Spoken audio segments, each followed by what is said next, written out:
Hey guys, so it's monthly favourites time again. I know February's the shortest month, but I swear it went faster than any other month has ever gone. Those missing 3 days at the end seem to make all the difference.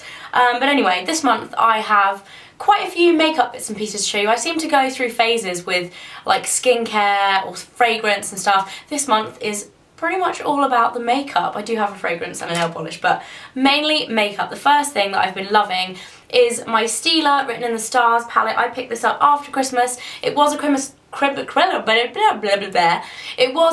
limited edition, but I picked it up in the sale afterwards. I've been using it like most days this month really, and it actually doesn't really look like I've used it.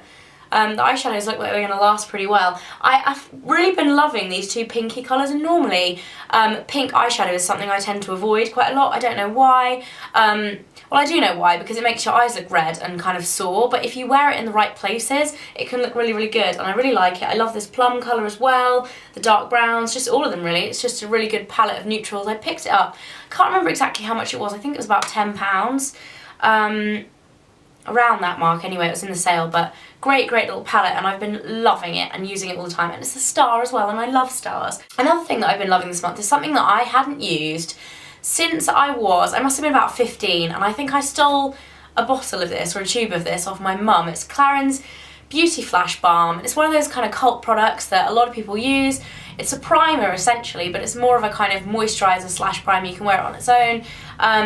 It just kind of adds radiance to your complexion, but also makes your makeup stay on and provides like a nice smooth surface for your makeup to go on, as primers do.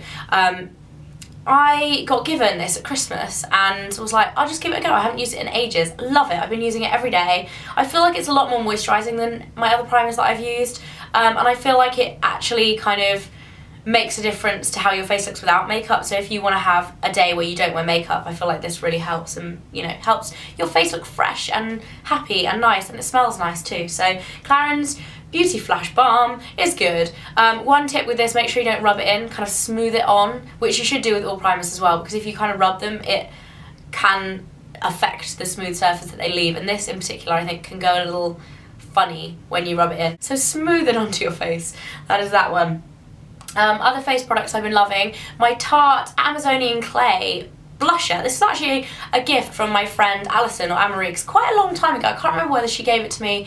I think it was last April in New York she gave this to me.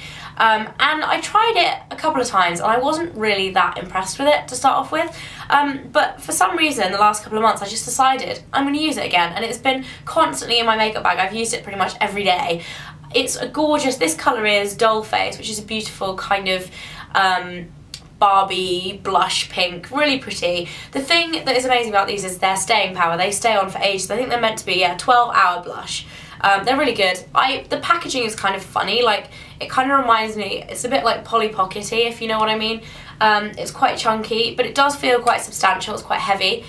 Which it should be, because they're quite expensive blushes. I think they're about $25. But yeah, I really like this, and I'll definitely be looking at more next time I go to the States, because I don't think you can get them in the UK. But yeah, I have been wearing this a lot. The Tarte Amazonian Clay Blush in Dollface. And then the last face product that I've been using a lot this month is one that I thought I really didn't like. When I first saw it, I was like, that does not look like it's going to be good. It's the Bare Minerals Mineral Veil. It actually doesn't have a label on the bottom, so I'm going to have to say, I think it's like the Shimmering Mineral Veil. Either way, it's the limited edition one from their Remix collection, which has this awesome, like, metallic turquoise top, which partly is the reason why I love it, because it's so pretty in a makeup bag.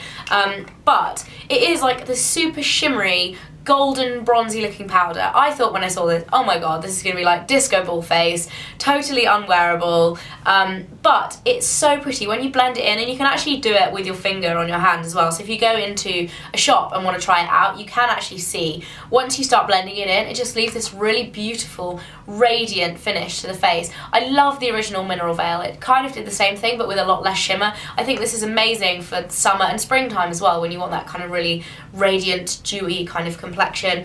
Really pretty. I love Bare Minerals in general. I really like their products. I get on with them quite well. My skin likes them. And yeah, this is a really nice one. So that is that. And then two lip products that I've been loving this month. It's actually a lip combination. And I feel like when I first started YouTube, I used to love combining lip products, and I used to have like favourite lip combinations. And since then, I feel like I've got a lot lazier with my lip products and have been using them just kind of one at a time kind of thing. And I've got more into like highly pigmented lipsticks as well, which generally look good on their own, like matte finish lipsticks and stuff. But this month I've been wearing these two products absolutely non-stop. I've been loving them. One is really high-end and super duper expensive, and the other one is really affordable. So it does just go to show it all depends on the individual products. It's not about where you get them from. The lipstick is Dior. It's one of their nude lipsticks, which were fairly new. I think they came out last summer. This is Swan, and I've had this in a favourites video before. It's a really pretty, I think anyway, it's a really pretty kind of baby pink. It's like a pink nude. If you want a nude kind of shade, but you don't want to go too kind of beige, you want a little bit more of a pink, this is great. The formulation of these lipsticks is absolutely to die for. They are so moisturising.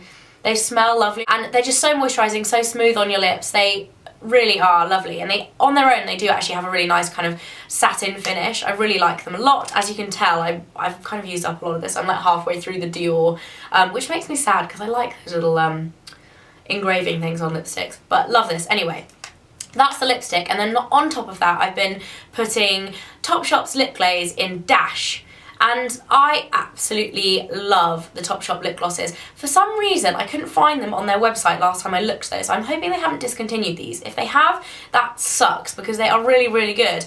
Again, this is a really similar colour, like that baby pink, but they just look really gorgeous together. The perfect kind of pale pink nude lip. That isn't too nude and it's not too baby pink. You know, if you go a little bit too baby pink, it looks a bit funny sometimes. Love these together. I think they work really, really well. And then last but not least on the beauty front, this is my favourite of all favourites this month. This mascara has been such a discovery for me. I am so excited about it, and I've been telling all my friends about it because I think it's so wonderful. It is the Lancome Hypnose Star Mascara. Now, I'm not going to lie, when I first saw this, I thought, that is the coolest mascara packaging I've ever seen, and even if the mascara is bad, I still want to try it because it's so pretty. That's how much of a sucker I am for packaging. So anyway, if you can disregard the packaging, this mascara is absolutely incredible. I had never really gotten all of the hype of the Lancome mascaras before. I've tried two of them. I tried the Hypnose Drama Doll Eyes, which I did like and I thought was really good. I really liked it. It wasn't the best mascara I'd ever used, but I did really, really like it. And I also tried the Hypnose Drama, which I really didn't like. It was really clumpy. So this is part of the same line, the Hypnose. This has really, really surprised me, and I would even stretch to say that this is one of the best mascaras I've ever used. Definitely probably in the top 3, right up there with YSL False Lash Effect and YSL Shocking. I kind of count them as one because they're like the same family, but I never really thought a mascara would impress me quite as much as those, and this has, and it has glittery sparkly packaging, which you can't really beat, can you? Like, it's just so pretty. So yeah, I love that. It's really expensive, it's like 25 quid. But if you are looking for a new high-end mascara, this one is amazing. Volumizes, lengthens like you wouldn't believe. Yeah, really, really love it. Hurrah! For nail polish this month, I've been absolutely loving this colour, which I have on my nails now. I know I harp on about rose gold so much. Rose gold this, rose gold that. But this is honestly the perfect rose gold nail polish.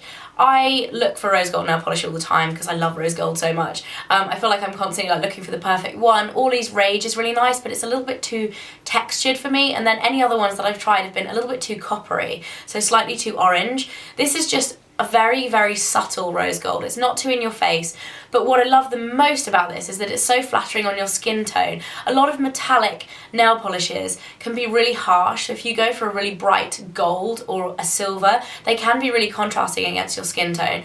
But this one is quite warm, so it tends to just kind of blend in with your skin while it's still metallic. You see what I mean? So it's kind of subtle, but still like that really pretty metallic at the same time. I also love the way this applies. It goes on quite smoothly. A lot of metallic polishes can be really streaky, this one isn't. The wear time on this is great as well. It lasts like 5 days with minimal chipping for me, so you can wear it for a week before it really needs changing. Yeah, did I even say what it was? It's Cure Bazaar in or Rose. Anyway, you can get these from Selfridges. They are expensive, about £15, but if you're looking for a rose gold polish and you will wear one a lot, like I will, this is a really good one. It's the best one I've found. And then I have a fragrance as well that I've wanted to talk about for a while now. I actually got this back in November, and I haven't featured it in a favourites video. I've done a review on my blog, but I did really like it when I first got it, but it's taken me a while to properly fall in love with it and actually want to wear it all the time. And I realised last week that it is pretty much the fragrance I've been reaching for the last month. With my Molecule 1 as well, I've been kind of alternating between those two. It is the Rime Acra Eau de Parfum.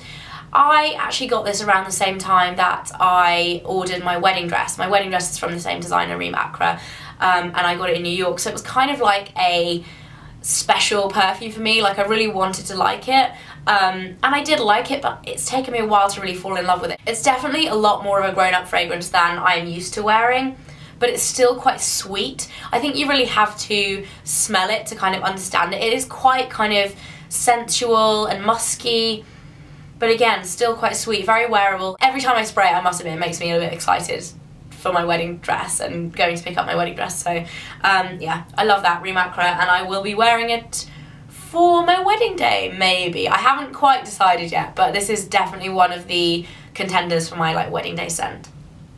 Yeah, so that is it for beauty stuff. I do have a few kind of random favourites at the end that I really wanted to mention to you guys because they are so awesome. The first one is an app that I've been using loads this month called Your Turn. It's basically like if Instagram and Pinterest got together and had a baby and made it like totally customizable and awesome. That is what Your Turn would be. You can basically post awesome pictures, you can customize them, you can add different captions, hashtags, there's a doodle function, you can do like zoom in, like proper magazine style. I've been using it loads. If you follow me on Twitter, you might have seen me posting links to it quite a lot because I've kind of been using it in place of Instagram. There are not that many people on it yet though, so if you haven't checked it out, definitely go and like create an account and have a play because it's really fun. And follow me if you want to. I'll put a link in the info bar below to where you can do so. But yeah, if you're wondering like where my Instagram photos have been going, why I haven't been posting so many, I have been posting a lot of my pictures over on Your Turn, so definitely go and check that out. But anyway, that is a super cool website that I've been loving this month. And another thing I've been loving is audiobooks. Now, this seems quite random because I do have a Kindle, but the last few months I've just been really struggling to get the time to read books. So I found that downloading audiobooks helps because I can listen to them in the car, and also when you're getting ready, other times when you wouldn't be able to read a book and actually sit down and do nothing else. I love audiobooks and I've never really listened to audiobooks before. So I downloaded the app for Audible on my iPhone, and then you can basically download audiobooks in the same way that you would like a song off iTunes and then listen to them. So I've been plugging it in my car and it's just generally awesome. It is a subscription service, you can sign up and pay monthly, but I think you can also buy credits as well. Either way, the cool people at Audible who actually emailed me to tell me about it because they were like, hey, you might like this, have said that all of my subscribers can have an audiobook for free. So I'll pop a link in the info bar below, and if you guys want a free audiobook and check it out yourself, then you can go and do so. So yeah, it will be in the info bar below. Anyway, I've been listening to this awesome book called Rivers of London, and this is kind of a strange book. It's basically about a police officer who kind of turns into a wizard. I would class it as Sherlock Holmes meets Harry Potter for grown-ups. It's a really cool book. I've got totally addicted to listening to it in the last few days. Yeah, so I absolutely love that. Yeah, so anyway, that is Audible, and that is generally what I've been listening to instead of music, and it feels really good to actually be able to kind of read but not read, if you get what I mean, because I just hadn't had the time in the last few months. So yes, that is it for my monthly favourites. I hope you all had a fantastic February and that you have a great March, and I will see you in my next video. Bye guys!